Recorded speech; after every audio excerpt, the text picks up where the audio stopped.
Hello friends, welcome to my another blog. तो आज दिन की शुरुआत हुई इस पार्सल के साथ।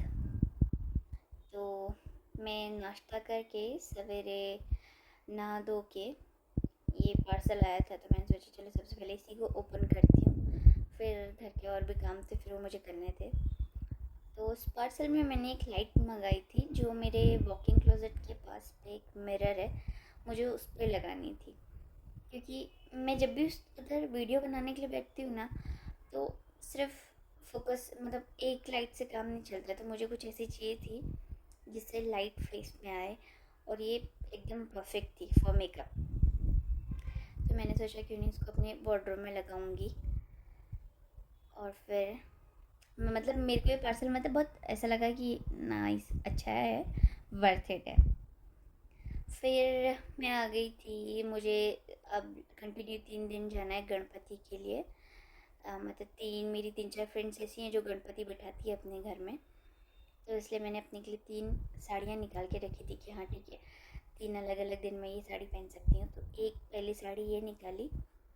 ये साड़ी मतलब मेरे को इसके साथ ब्लाउज़ मिल नहीं रहा था, बट फिर मेरे को याद आया कि हाँ इसमें ब्लू फ्लावर है और ये ब्लाउज़ मेरे पास काफ़ी लंबे टाइम से रखा हुआ था, तो मैंने सोचा इसको पहनूँगी।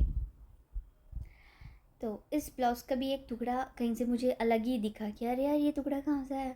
तो मुझे बाद में पता चला कि जो उसका लटकन था वो टूट गया है, शायद, पता नहीं कैसे टूटा, मुझे नहीं पता। फिर सेकंड साड़ी थी मेरी ये, जो मैंने रेड पहना हुआ था। एक्चुअली ये उसी के साथ मर्ज हो रही थी। तो मैं उसी मतलब मैं बोल भी रही थी इस वीडियो में रिकॉर्ड करने के टाइम पे, बट वो आवाज़ ऐसी थी कि समझ में नहीं आ रही थी कि लाइक क्या है।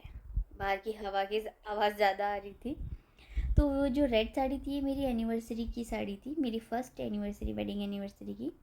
और जो ये फर्स्ट साड़ी जो मैंने आप लोगों को दिखाई थी, ये साड़ी मेरी शादी के टाइम की थी, जो मेरे ससुराल साइड से मेरे लिए आई थी।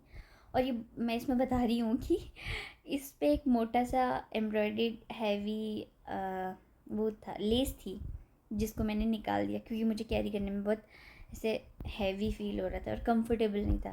तो मैंने वो रिमूव करके पता नहीं कहाँ रख, मुझे भी नहीं याद है।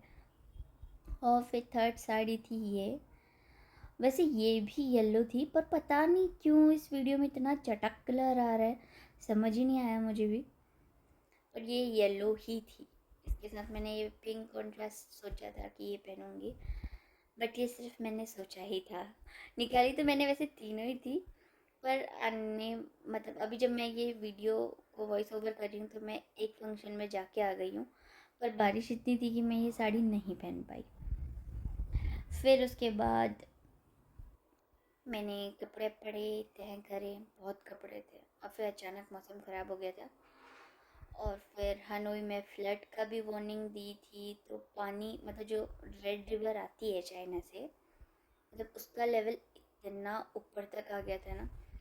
और फिर 24 आवर्स तक वार्निंग दी थी कि हैवी रेनिंग है, तो पता नहीं क्या होगा आगे। फिर बस बारिश शुरू हो गई थी, तो जिसका मैं वीडियो बना रही थी कि हाँ धीरे धीरे बारिश हो रही है। और फिर मैंने अपना क्लोज़ेट अच्छा कर दिया था, मतलब उसमें लाइट लगा दी थी। और मेरे पास ये फ्लावर वाला ये रखी हुई थी, बेल बोलते हैं ना इसे, ये रोज़ की ये रखी हुई थी। तो मैंने ये भी इसमें लगा दी थी, जो बहुत अच्छी लग रही थी।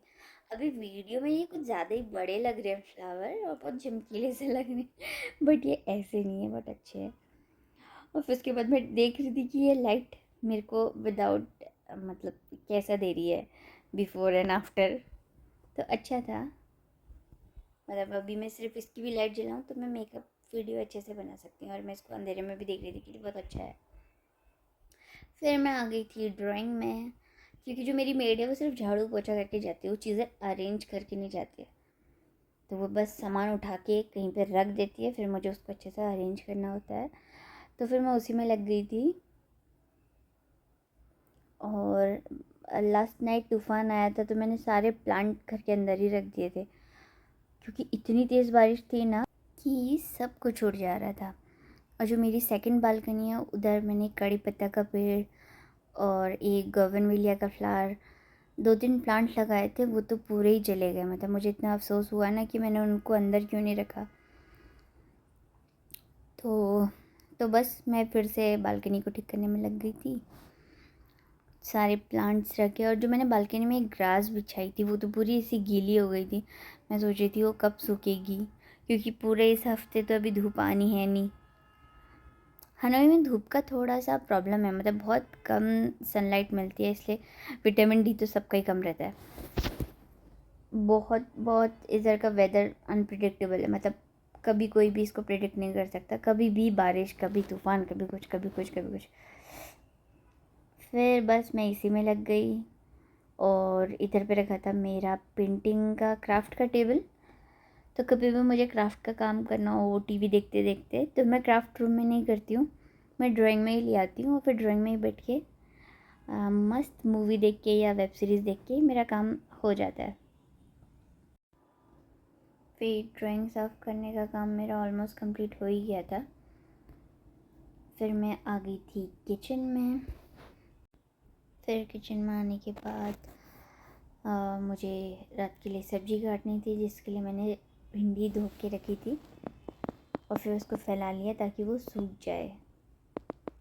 नहीं तो क्या है कि अगर वो तो हल्की सी भी गीली गीली और गीले में ही हम उसको पका दें तो वो चिपचिपी सी हो जाती है, और मुझे ना क्रिस्पी क्रिस्पी भिंडी ज़्यादा पसंद आती है।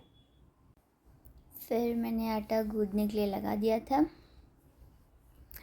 तो जब तक मेरा आटा गूँथता है तो मैंने सोचा तब तक मैं सब्ज़ी काट के रख लेती हूँ।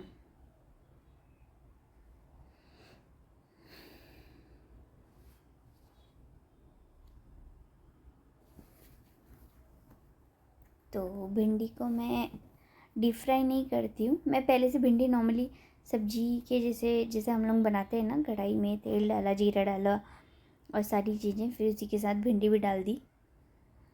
तो पहले से मैं ऐसी बनाती थी, बट फिर मुझे एक मैंने कहीं तो इंस्टा में रील देखा या वीडियो देखा, मुझे एग्जैक्टली याद नहीं है, या मुझे किसी ने बताया कि भिंडी को अगर एक बारी फ्राई कर दो, फ्राई करने के बाद अगर उसको कुक करो तो वो बहुत टेस्टी होती है। तो इसलिए मैंने फ्रायर को मतलब क्लीन करके उसे रख दिया था। और फिर यहाँ पे मेरा आटा गूँथ गया था। आटा गूँथने के बाद मैंने आटे को साइड रख लिया था, क्योंकि अगर गूँधे हुए आटे की ना उस एकदम रोटी बनाओ तो थोड़ा सा अच्छी नहीं बनती, और थोड़ा आटे को रेस्ट करने के लिए छोड़ दो तो बहुत अच्छी रोटियाँ बनती है, ऐसे फुली फुली सी फुलके बनते हैं। तो हम लोग मतलब फुलके ज़्यादा खाते हैं नॉर्मली। मैं जब से यहाँ आई हूँ तो मैं किसी के भी घर जाती हूँ ना तो फुलके मुझे बहुत कम खाने को दिखते हैं। वो लोग पराठे या जो चपटी सी रोटियाँ नहीं होती है, हम तो उनको पराठे ही बोलते हैं, ये लोग उसको चपाती बोलते हैं। बात तो वही है, बट हमारे लिए वो पराठे हैं और उनके लिए वो चपाती है। फिर मेरी भिंडी कट गई थी। फिर मैंने भिंडी के ऊपर डाला बेसन, थोड़े से स्पाइसेस, जिसमें मैंने डाला हल्दी, नमक, मिर्च और जीरा पाउडर, और फिर हल्का सा तेल, और फिर उसको हाथों से मिक्स कर लिया था ताकि वो सारी भिंडी के ऊपर ऐसे एक कोटिंग सी लग जाए। और ये होने के बाद जब वो हो गया था, फिर मैंने एयर फ्रायर में इसको रख दिया था 180 डिग्री में, आई थिंक 15 मिनट्स के लिए।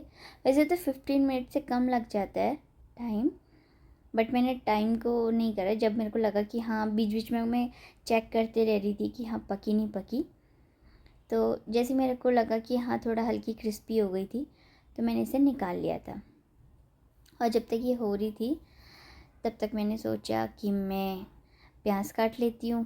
प्याज कट करके उसको, मतलब मैं अलग से प्याज को सौटे करती हूँ, मैं प्याज को नहीं एयर फ्रायर में वो करती। और मेरा जो ये प्याज है ना बहुत छोटे छोटे से इतने आंसू आते हैं, बहुत ज़्यादा। तो नॉर्मली मैं भिंडी की सब्ज़ी या कोई भी सब्ज़ी को मैं हमारी जो ट्रेडिशनल लोहे की कढ़ाई होती है उसी में बनाती हूँ। और लकीली ये कढ़ाई इंडक्शन में यूज़ हो जाती है, क्योंकि इधर गैस का कॉन्सेप्ट नहीं है। बहुत कम अपार्टमेंट्स में आपको गैस देखने को मिलेगी, और वैसे तो अच्छा ही है कि गैस नहीं है। तो मैंने ये उसको गर्म होने के लिए रख दिया, क्योंकि कढ़ाई को गर्म होने में टाइम लगता था। तब तक मैंने सोचा कि कुकुम्बर और कैरेट को छिल के रख लेती हूँ। फिर कढ़ाई गर्म हो गई थी, तेल गर्म हो गया था, तो मैंने उसमें प्याज डाल दिया। जब तक ये कुक होगा तब तक मैं कुकुम्बर और खीरे को कद्दूकस करके अलग रख लूँगी। तो मैं नॉर्मल टिपिकल पहाड़ी रायता बनाती हूँ, जो हम लोगों का होता है राई का।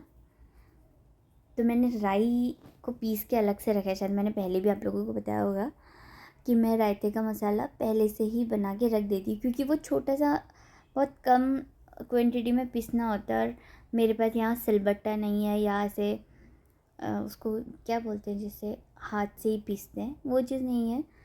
तो मिक्सी में इतना छोटा सा पीसो तो वो उसी में ही चिपक जाता है। तो इसलिए मैंने थोड़ा ज़्यादा क्वांटिटी में बना के उसे पीस लिया था और उसे स्टोर कर लिया था। वहाँ पे जो कुकुम्बर और कैरेट का जो पानी स्क्वीज़ करके जो पानी बच जाता है ना, तो मैं उसे पी लेती हूँ। वैसे वो इतना अच्छा तो होता नहीं, बट मुझे ऐसा लगता है कि चलो ठीक है, कुछ तो मैं हेल्दी खा रही हूँ, तो इसलिए मैं थोड़े से पानी को भी पी लेती हूँ। फिर मेरी भिंडी हो गई थी, और फिर मैंने भिंडी को डाल दिया था प्याज के ऊपर। फिर उसके बाद मैंने डाले मसाले में मैं वही हल्दी, नमक, मिर्च और क्या डालता है, वैसे तो मैं इसमें मैगी मसाला भी डालती हूँ, बट मैगी मसाला जल्दी ख़त्म ना हो जाए करके मैं इसको कम यूज़ करती हूँ। लाइक मेरे को आलू के गुटके में ज़्यादा पसंद आता है, और तो फिर किसी भी चीज़ में इतना नहीं भी हो तो भी चलेगा। तो फिर मैंने रायते में फिर मिक्स किया मैंने अपना राई का मसाला, और उसके लम्स ना बन जाए करके पहले उसको ही अच्छे से मिक्स कर लिया। फिर लास्ट में दही डाला। दही डालने के बाद फिर मैं इसमें डालती हूँ हल्दी, नमक, और मिर्च तो खैर मैंने पीस रखी थी इसमें। तो मेनली रहता है हल्दी और मिर्च। हम लोगों के रायते में हल्दी डलती है, तो इसलिए मैं हल्दी डालती हूँ। फिर मेरा रायता बन के रेडी था, सब्जी बन के रेडी थी। फिर मैं आ गई थी रोटी बनाने को। तो रोटियों में मैं तवे पे सेकती हूँ, तवे में पकाती हूँ और सेकती फिर गैस में हूँ। तो उसके लिए मैंने एक छोटा सा अलग से गैस लिया है, ताकि रोटियाँ फूले, क्योंकि इंडक्शन में ना वो पतली से चिपटी सी रोटियाँ बन जाती हैं। तो रोटियाँ फुलाने के लिए फिर मैं एक गैस का यूज़ करती हूँ। तो रोटियाँ होने के बाद मैंने उन्हें साइड रख लिया था। फिर हम डिनर करके चीनी को वॉक पे ले गए, और बाहर बारिश बहुत थी, अंधेरा भी हो गया था। तो बस ऐसे ही छाता लेके चीनी को वॉक पे ले गए। होप आपको मेरा आज का व्लॉग अच्छा लगे। मिलते हैं नेक्स्ट व्लॉग में, तब तक के लिए बाय।